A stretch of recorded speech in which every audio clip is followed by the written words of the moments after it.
Hello and welcome to SATV's International Affairs special edition today.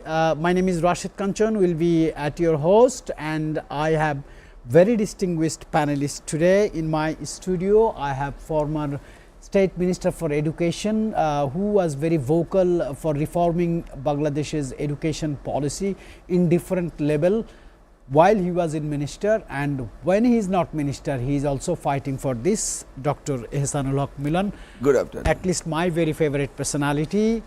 And we have our international affairs commentator Shamsul Alam Pantho, and from Washington DC we have peace negotiator, former ambassador Mr.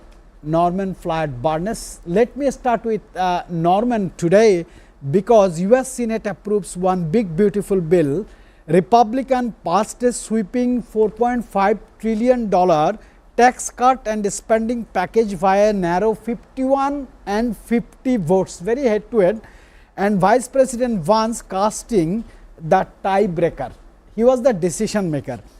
It now heads to the House, and critics point out cuts and Medicaid and welfare along with potential boost to military and immigration funding. It's a huge news. It's a huge buzz in the United States internal politics and economy. Norman, would you please tell me your expressions and the information you are gathering? What a debate last night world has seen in the House. Good morning, everyone from Washington, D.C. This is the second day of July, and we start out the second day of July with the passage of the big, beautiful bill.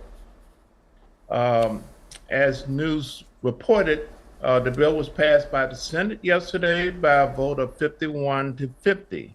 The sending vote came from Vice President Vance. It was a 50-50 tie.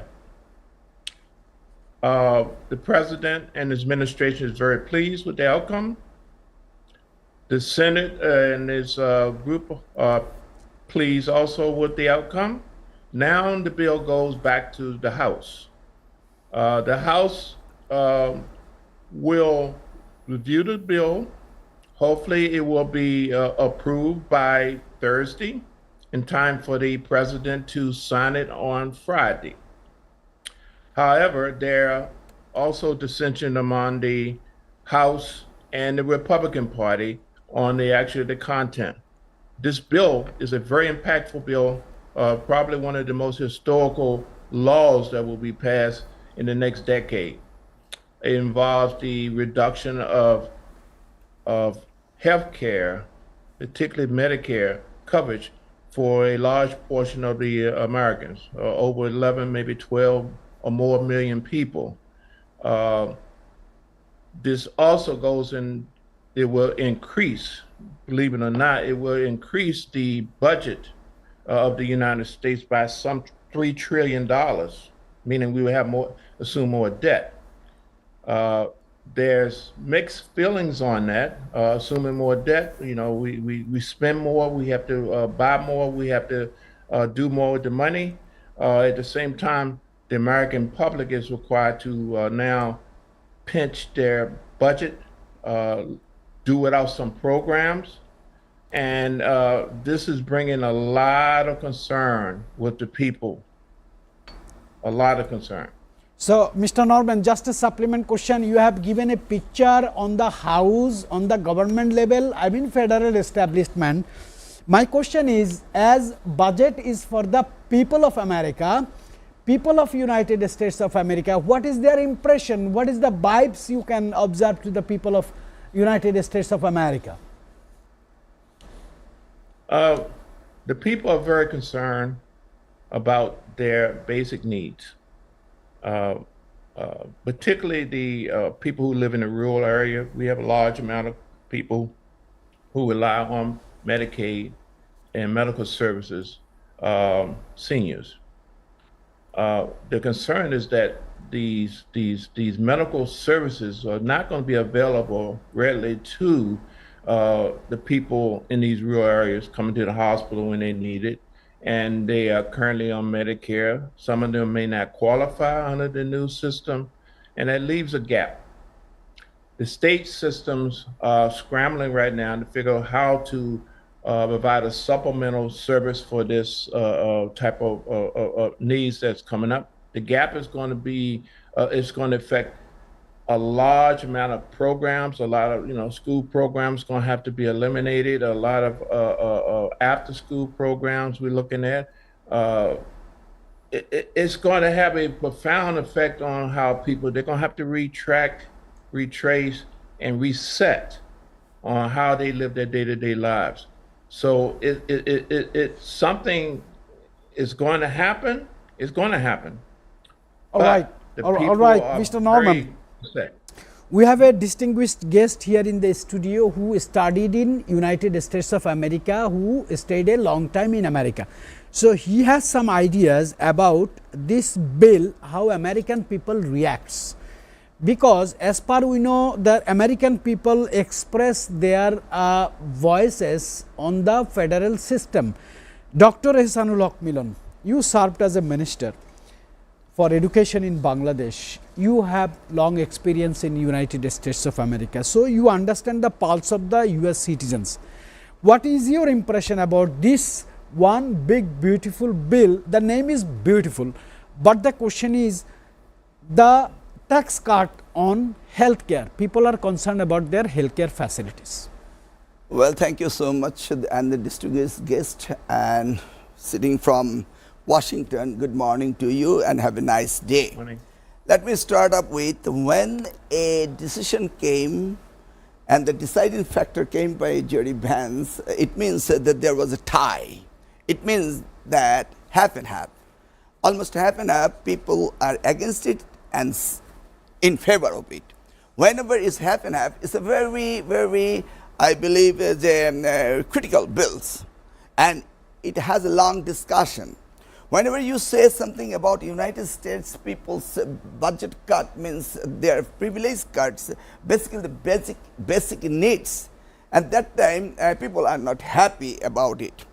As we all know, the United States health system, the people are not getting properly the health benefit from the government, and the regulatory board keeps day by day a little bit harder for the common people to get into this privilege based.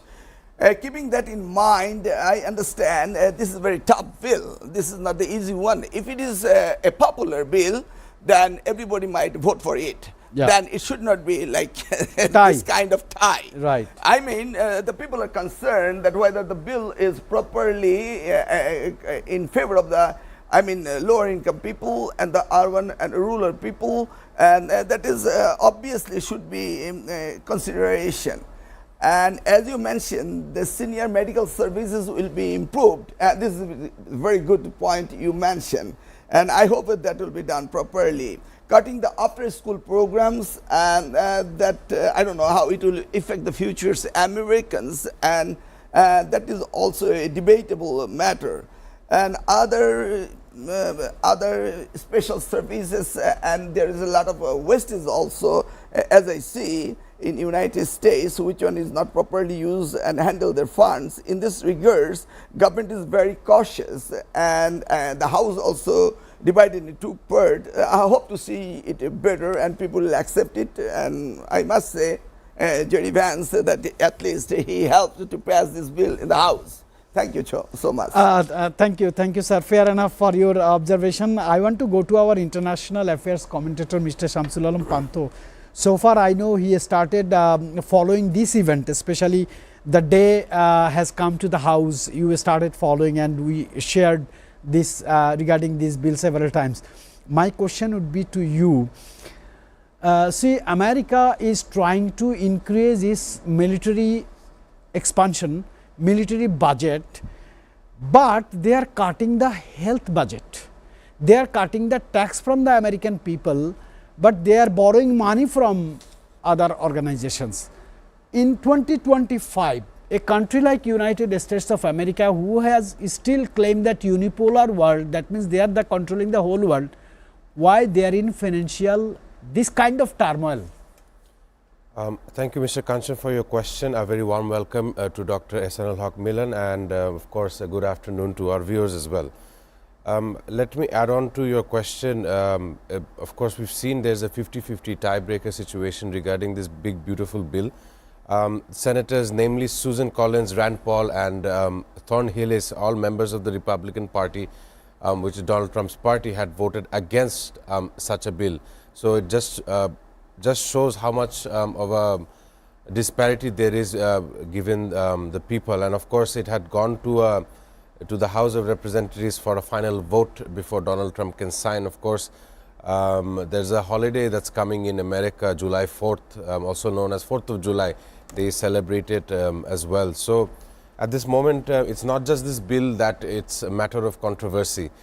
There is a previous story regarding Harvard and Trump, the ability for Harvard to enroll foreign students as well. And I feel that it's necessary to talk about such an issue, given that someone of the ministerial level is here with us today.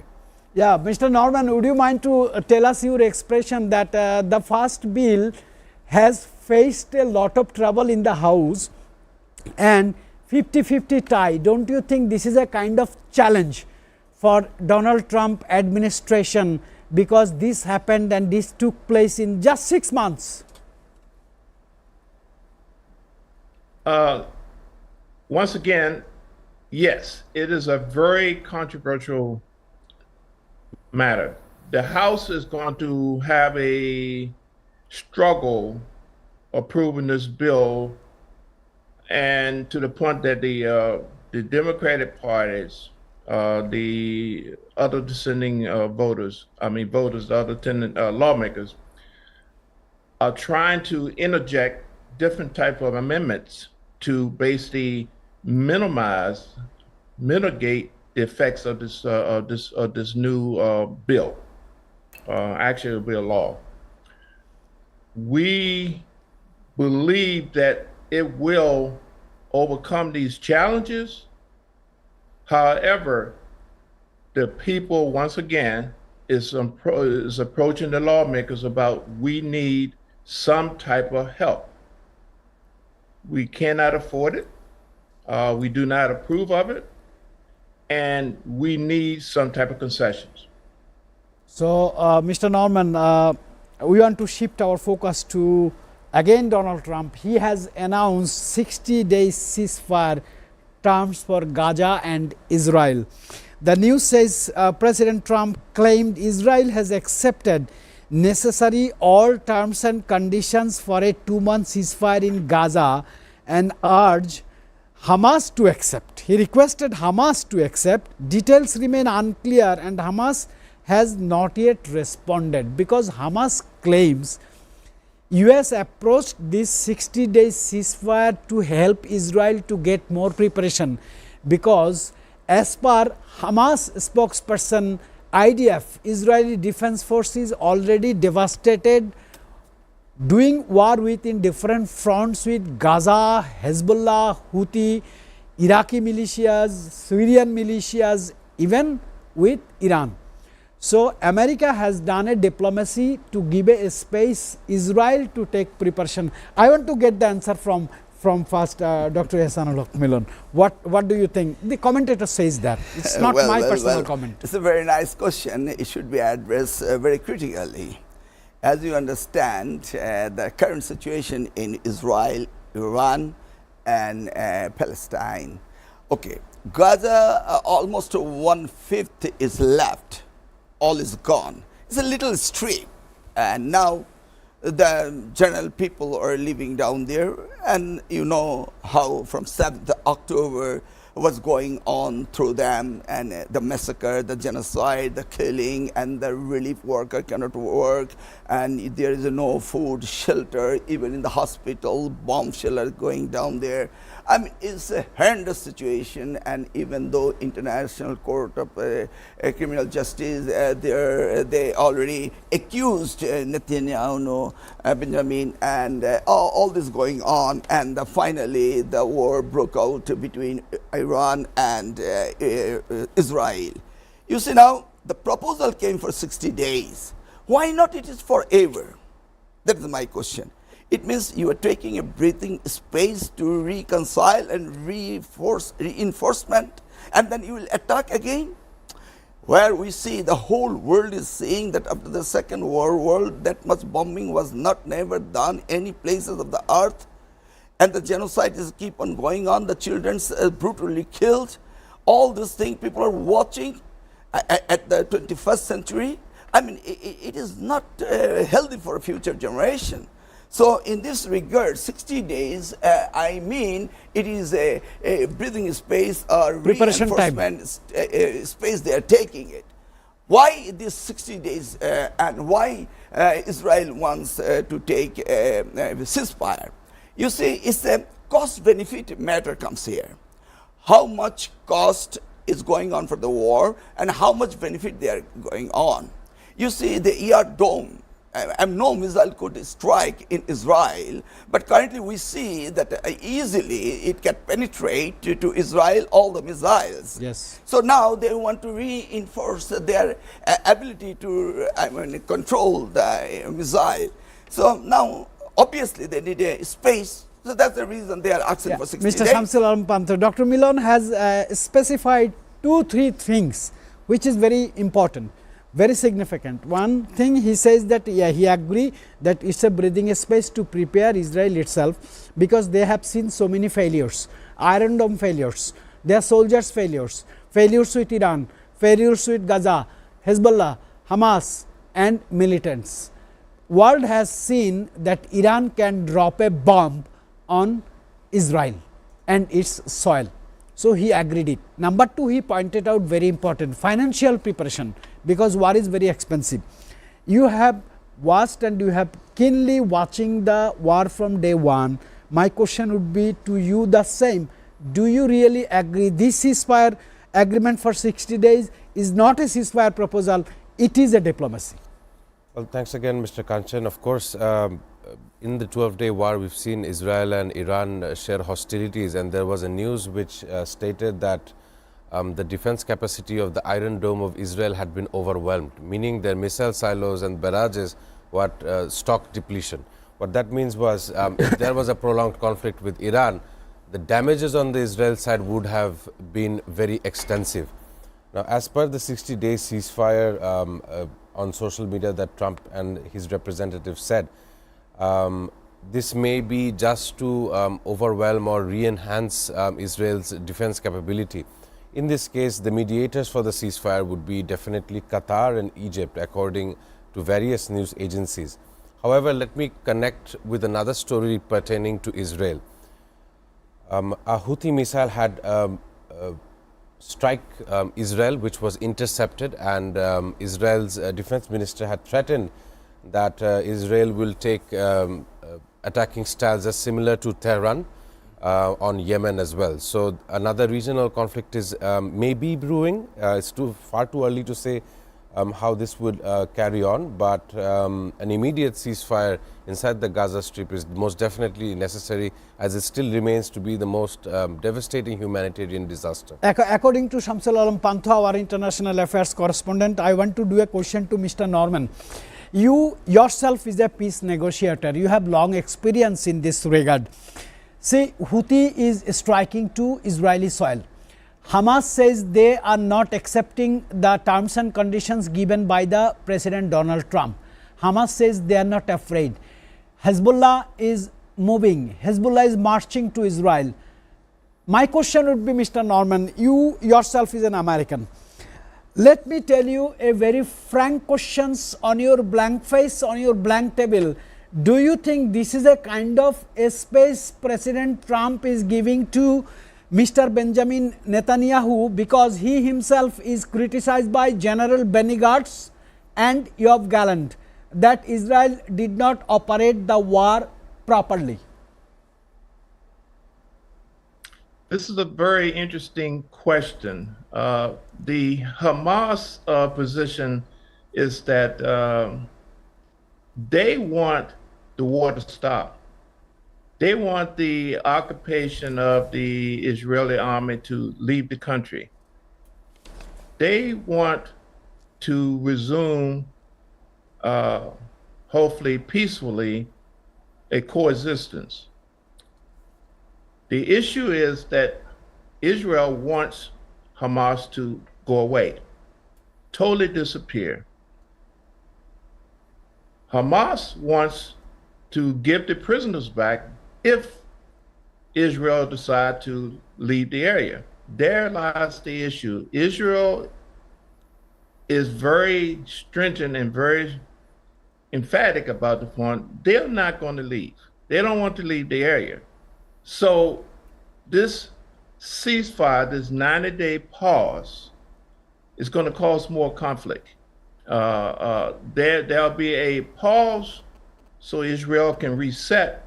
Believe it or not, the prime minister, he has political pressure right now, and this 90-day will give him a window where their government is going to take a break and give him a little time to reset and focus on the other fronts. He has Lebanon, he has Iran, and now he's talking about another part, Yemen, other parts going on. It's very difficult to fight a war on 3-4 fronts at the same time, and at the same time noticing a powerful countries like Iran has weapons. They have a lot of weapons they can throw at you, and they cannot handle that amount of attack for a prolonged period of time. Mr. Norman indirectly acknowledged the things you gentlemen are telling. He says, he used a nice term, pause on the war. Ladies, gentlemen, let us come to the another regional war, which is Russia-Ukraine war. Russia claims control in Ukraine. Russian-backed authorities in Luhansk claim full territorial control, the first such announcement since the war began in 2022, raising concerns about intensified conflict dynamics. I personally find myself that it is a focus shifting, that Russia is going to end the combat operation over because already declared the win in Luhansk. What do you think? First, my question to Dr. Milan. Well, you see, the Ukraine war, I see it's different perspective. It's a war between the world leadership. Is a world leader monopolar to dipolar? That is the question came down here. NATO and US allies, as they went against the Russia, and they helped the Ukraine to go for this war. And Russia won't give up. So in this case, these were basically a bit resolved among the partners of the world heroes or world leadership. You want to call it directly Russia versus NATO, Russia versus West? I'm directly calling this as a monopolar world, and they're challenging it should be dipolar. After the 1992, the regional cooperation with the UAE and all those things, European Union, from that on, from Gorbachev, I don't want to go back that history, but it is there. And the same peoples, the same countries, they just get away from each other and they're fighting each other. But it's not as devastated like Israel and Hamas. There's no cleansing operation that everything will be cleaned up. So the war, eventually it will close. I believe so. So another indication, I just want to remember one speech by Boris Yeltsin. He was the first president of Russian Federation. After the collapse of United Soviet Socialist Republic. Yes. He said Russia is a nation of war to protect itself. Russia don't invade any country because West always put pressure on Russia or Soviet Union. Boris Yeltsin gave a lineup that Russia has to be prepared all the time to protect itself. Is it a protection invading other country like Ukraine, Georgia, Crimea? Sir, I want to know from you, because you are also observing war issues around the world. There is a proverb called, if Vladimir Putin is silent, Western media propagate that he is taking preparation to a country. If Vladimir Putin appears on the television, Western media and Western people, Western leaders become busy what he is going to impress. If he invades some country, Western media give the statement to the media. How do you see this statement? Well, I mean, even as yesterday we've seen the claim by Russian state media saying that they have captured almost all parts of the Luhansk region. Previously, it was 20% of the Ukraine territory that we said now. By now, it should be around 25 to 30% of Ukrainian territory that's been captured by the Russian troops and soldiers. Of course, this is an example of an active war zone where both sides are having their individual allies and they are taking various steps, military advancements such as drone strikes, missile strikes, and so on and so forth. However, it can't be compared with the Israel aggression towards Gaza. Gaza is not a country that's fighting in comparison to Ukraine and Russia. However, you mentioned Boris Yeltsin as well. Some may say he's a puppet of the West, right before Vladimir Putin as well. And of course, earlier on in the year, we've seen Donald Trump and Vladimir Putin exchange heated conversations, phone calls as well, one calling the other crazy. And at this moment, this is a war that cannot reach a ceasefire before a much grander scale event, as the NATO countries, the 32 states of the Atlantic Organization, are ramping up their individual budgets in their support of Ukraine. It could be very well said that this may be the site of a future world escalation event. So this will be a prolonged war in the European zone. Mr. Norman, I don't think you should be embarrassed on one question. You know, whenever we have seen that India, Pakistan engaged themselves into a war, President Donald Trump took a phone call to two leaders, Shehbaz Sharif and Narendra Modi, stop the war. And before election campaign, he said that if I again become the President of United States of America, I will stop the Russian and Ukraine war in one day. I think you can remember that. Yep. He maintains the ceasefire between Iran and Israel. Why he is not able to control Vladimir Putin with thousands of sanctions on Russia, economic sanctions, export sanctions, import sanctions? Why he is unable to control and maintain Vladimir Putin? Who will stop Vladimir Putin? This conflict in with Russia and Ukraine, I believe we up to 21 months now. It's supposed to have been stopped in one day, one word, but we're up to 21 months. And as you stated, nothing has deterred Russia. One note I want to make on the side with Russia is being supplied by drones by Iran. They have an infinite supply of that. So Iran is very prepared for war. Russia is working closely with his allies, Iran being one of them, to create an environment where to create an environment where Ukraine is going to basically be suffocated, and they will eventually take over the country. That's one observation. It's going to be difficult. NATO is going to support it. Russia is still following their model of protecting themselves. They want to protect themselves to the point where they want to eliminate any type of aggression, enemies, and neutralize NATO. So the United States is in a very precarious situation regarding Russia, and particularly the question about Putin.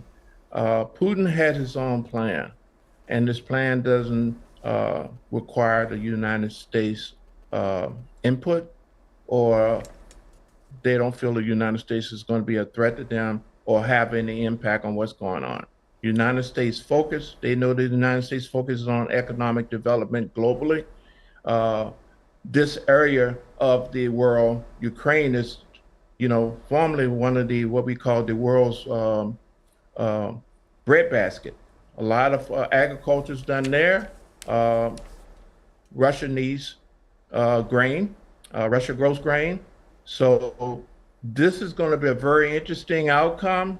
It's not going to resolve itself very quickly, but I think at the end, the prevailing force is going to rely back on Russia. Russia is going to basically prevail.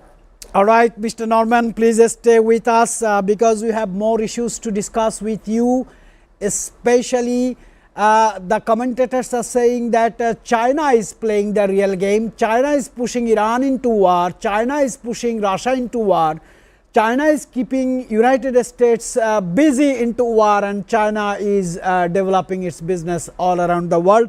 When I will be back, I will have a question to Dr. Milan, because Modi, Prime Minister of India, embarks on global diplomatic tour where his all neighboring countries are really devastated in political relationship and diplomatic relationship with India. Ladies and gentlemen, we will be coming back soon.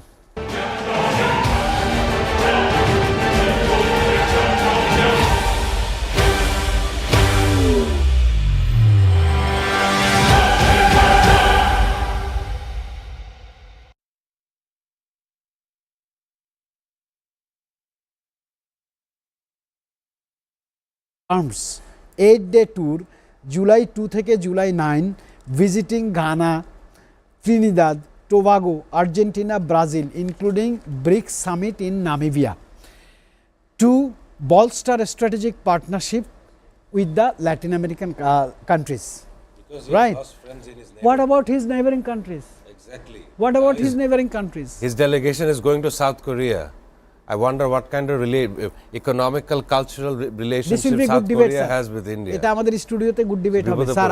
আপনি এটা একটু address করবেন যে taking care of কাল রাতে out করে দেব, পড়ে টরে আসতে।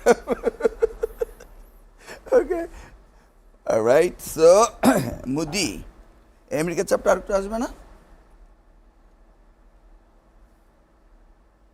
9 মিনিট লাগবে আবার যুক্ত হতে। আচ্ছা, তাহলে ফার্স্ট এসে নরম্যানকে একটু ইনক্লুড করে দেন আমরা স্টুডিওতে ফিরবো। মাঝখানে 9 মিনিট থাকবে না, এই তো? রাশেদ ভাই, হ্যাঁ, Donald Trump threatening Jahan Mandani to be deported. Yeah, we can discuss about that. That's very interesting, sir. They are this Okay, okay. পরে জিজ্ঞেস করি, এটা আমার জিজ্ঞেস করি। হ্যাঁ হ্যাঁ স্যার, পরে আমেরিকা ঢুকতে দিন। You are doing good, sir. You are doing very good. আপনার মানে স্পিড আছে, স্পিডটা ভালো। স্যার ইয়েতে তো ইউকেতে তো সেম একটা বিল নিয়ে ঝামেলা হয়েছে। UK welfare bill passes with heavy কনসেশনস। PM Keir Starmer's government secured pass of its welfare reform.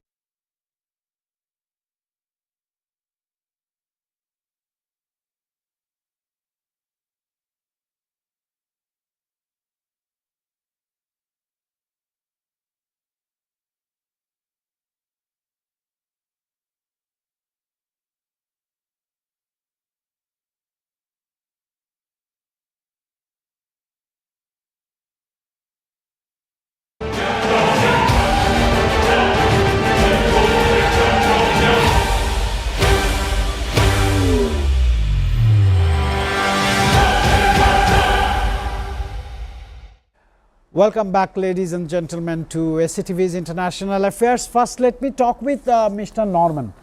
Mr. Norman, you know, you claim, or United States people claim that USA is the practice field of proper and purified democracy. But we have seen recently the rise of Jahan Mandani in New York. He has different background, but he's enthusiastic. He is very his voice is very powerful. He became able to attract the young generation, and the President of United States of America in his social media is criticizing and threatening Jahan Mandani. Is this the standard of democracy, Mr. Norman, in America?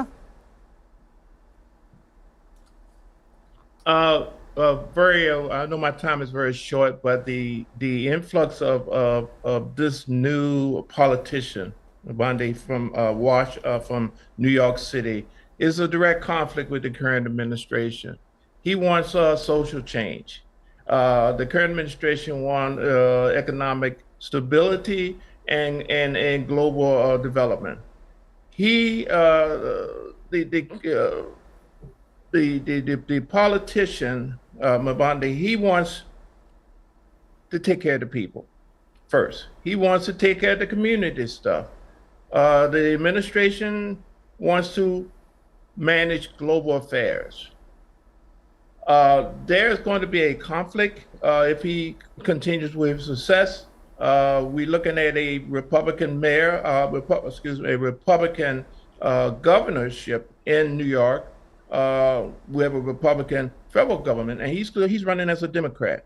So he has an uphill battle, but the people, again, want social change.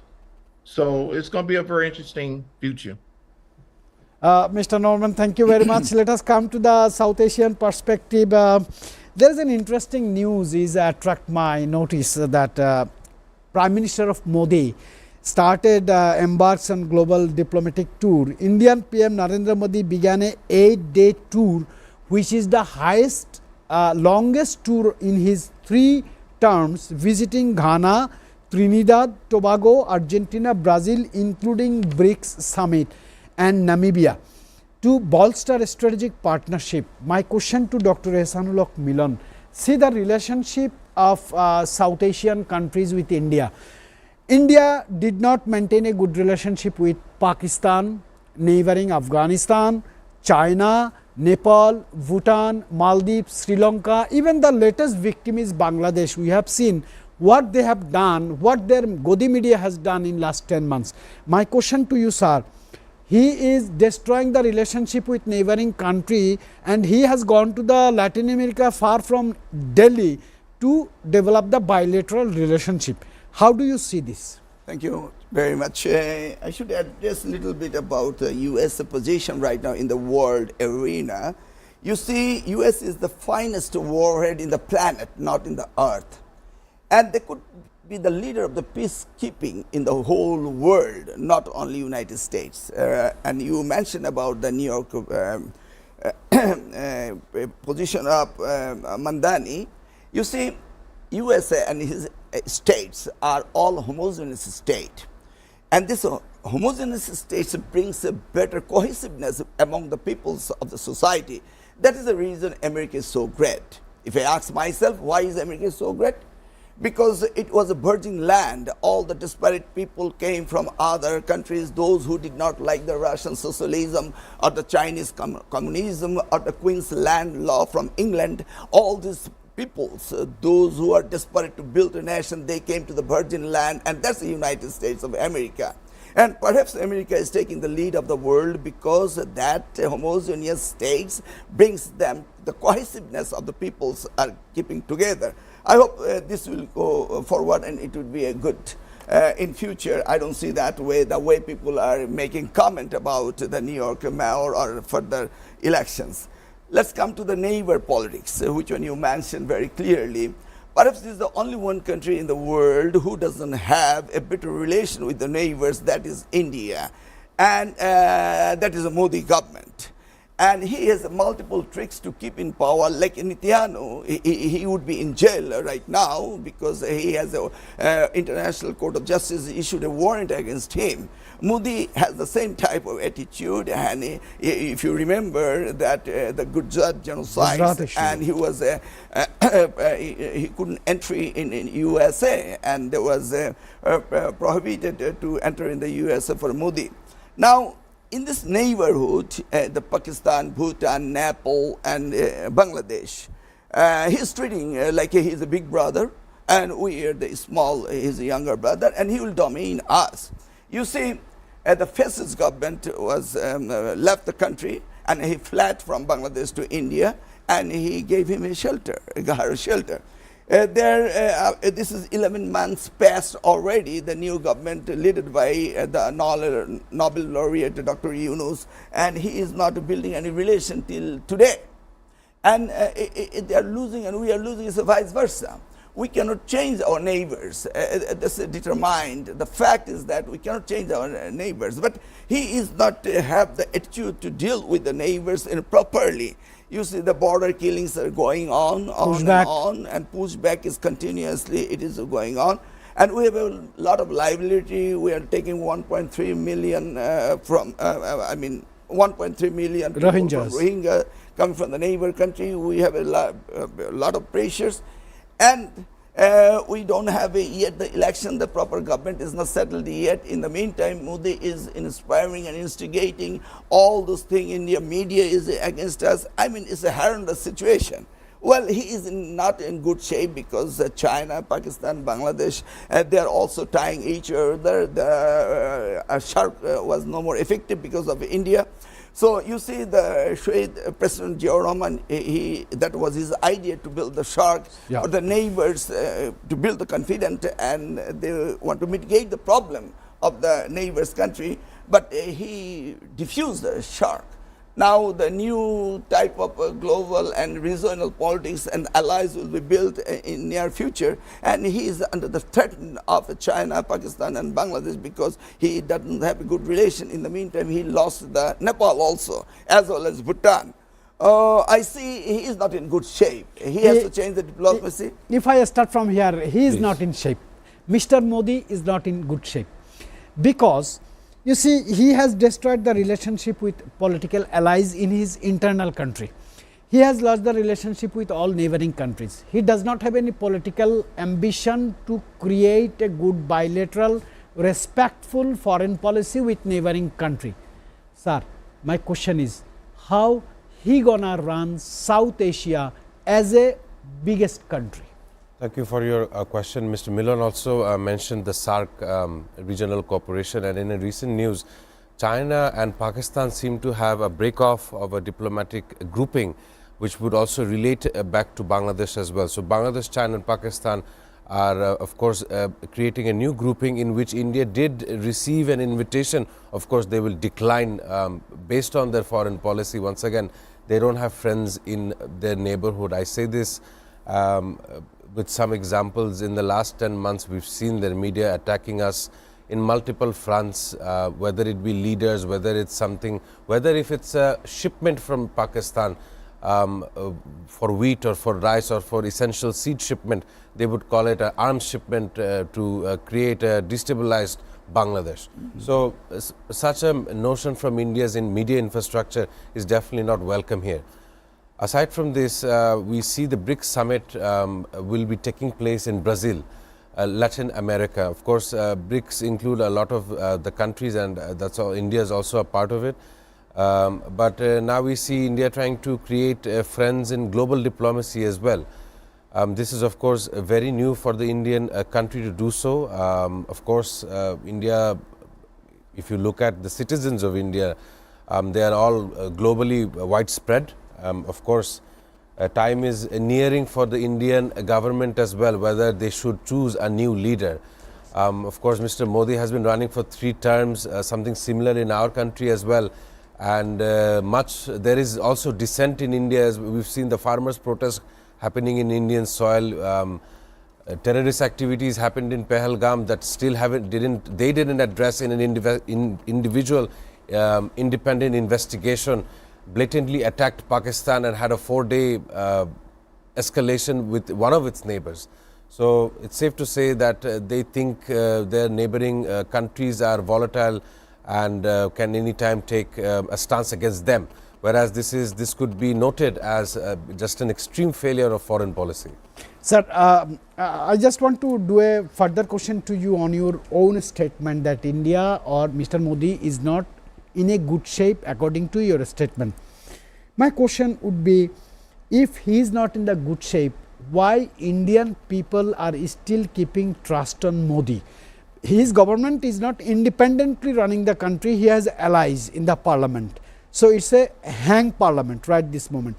Do you suspect that any time this kind of hang government can be broken and Modi will be finally collapse? Well, this is the time to see forward that Modi's days are ending day by day. He is always playing only one trump card, that's called Hinduism.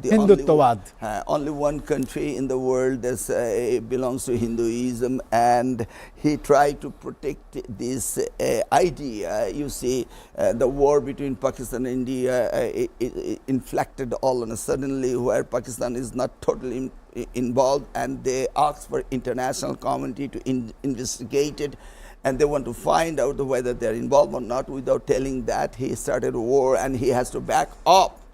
So he played all the card already. He played all the card. He put his supported government in Nepal and Bhutan as well in Bangladesh. We all see that, and now his cards are failure. He doesn't have a no more term card, and I will see the next election. Even he segregated the people from Muslims, Hindus, and Christians, all others, as other. He mentioned about the seven sisters, and he couldn't control over there also. And you see, India is not a homogeneous state. This is not a homogeneous society. So that's how people are not happy. When the people are unhappy, then one card he played, the religious card, it won't work. It won't work. Eventually, he has to leave. He has to go. Yeah, I very clear picture. I want to just know, it's a hypothetical question. India is creating problems with its neighbors. Who is going to be beneficial from this, China or United States? Very direct question. Well, when China sees that India has an issue with its neighbors, China's natural call would be to make an ally with all its neighbors. Of course, we have India and China confrontation over their borders as well. So they also share a border dispute at this moment. And of course, Mr. Milan was saying that days are very numbered for Mr. Modi, and of course, the great Indian citizen and the general population there would be far fared off with the new Prime Minister, in my opinion. Sir, one more question to you. Why Bangladeshi politicians sometimes been influenced by the Indian intelligence or Indian politicians? We are a sovereign country. We need to take care of our internal security, border security, national sovereignty, integrity, and of course our development. Why the politicians of Bangladesh are depending on Delhi's prescriptions? Are my very direct question as a patriotic Bangladeshi citizen. Well, I myself is a patriotic Bangladeshi, and to my understanding, the last 15 years in the regime that we've lived through, we've seen direct, if not indirect, communication with much of the lawmakers, policy makers between the two nations. And it was more of like Bangladesh was the only friend India has left in the region, meaning everyone else had already chosen the better path for their own countries. Of course, in a popular ouster, the previous Prime Minister had sought exile in India. So right now, if she were to be brought back to Bangladesh, she would face trial, she would be in the courtroom, and a ruling would have been delivered to her for the genocide she has caused exactly 1 year ago in this very month. So in my opinion, India is even now trying to dictate terms for the great Bangladeshi nation as well. Which will never be accepted by the people of Bangladesh. Ladies and gentlemen, my last question, we are running out of time. My last question to my distinguished guest, former State Minister for Education, who has long experience in reforming education, who is a politician. My question would be regarding the education reform. We have seen last 15 years our education system has totally gone collapsed, and somebody claims that this was the prescription by the neighboring country to destroy our education system, because if you can destroy the education system of a country, you can destroy the country for 100 years. What is your opinion?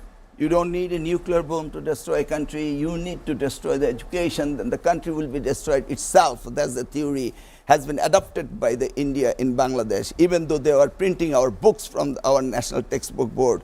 You see, I beg to this government, I request this government several times in several media to form an education commission, constitutional commission that will hold the office for 5 years constitutionally, and they will run as a parallel institution with the education ministry, not the executive, but the parallel to research and development to modify our education systems.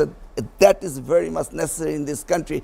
Then you can see a near future the education department will work better, and I hope still the government has the time to do it. I am begging the government to give a new constitutional education commission parallel to the education ministry for development research for the education. Very powerful words from Dr. Ehsanul Haq Milan. He says you don't need a nuclear bomb to destroy a country. If you can technically, strategically destroy a country's education policy and system, that nation will be destroyed forever. I really liked his comments on this particular issue, as according to his experience. We hope the policymakers of Bangladesh will give special and high priority concentration on the system of our education, because we need to build the nation as a sovereign and as an independent country. We do not want to follow the prescription of other country which will never direct us in the right way. Ladies and gentlemen, thank you very much for your patience to watch our program, listen our comments, and I especially thanks to all of our distinguished guests. I will see you tomorrow.